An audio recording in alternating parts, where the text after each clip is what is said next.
आज हम बहुत ही ज़्यादा इम्पोर्टेंट रिएक्शन फिटिंग अभिक्रिया के बारे में जानेंगे।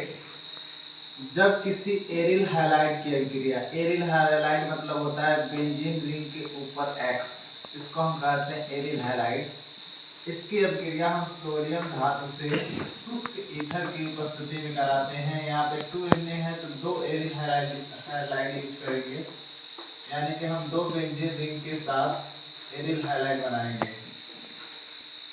जब एरिल हैलाइड की अभिक्रिया सोडियम धातु से शुष्क ईथर की उपस्थिति में कराया जाता है तो बाइफेनिल प्राप्त होता है।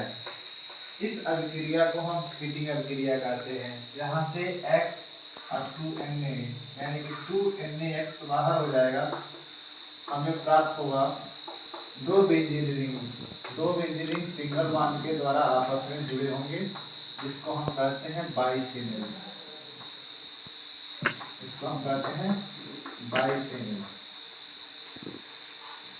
इसके बाद है तीसरा नंबर जो है वो है ओटस फीटिंग अभिक्रिया।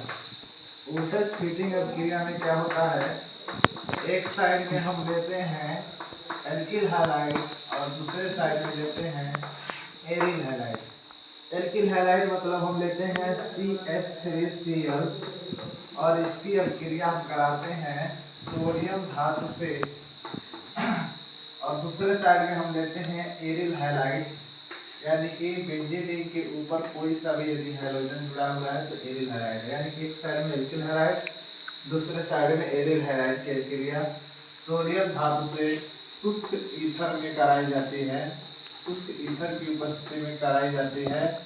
तो यहाँ से 2Na और 2Cl यानी कि 2NaCl बाहर हो जाते हैं और हमें प्राप्त होता है बेंजीन रिंग के ऊपर CH3।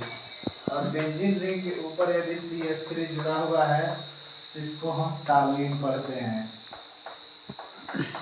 यानी कि ओटस फीटिंग अभिक्रिया में टॉल्यूइन बनता है और फीटिंग अभिक्रिया में बाइफेनिल बनता है। ये दोनों ही रिएक्शन बोर्ड एग्जाम के लिए बहुत ही ज़्यादा इम्पोर्टेंट है।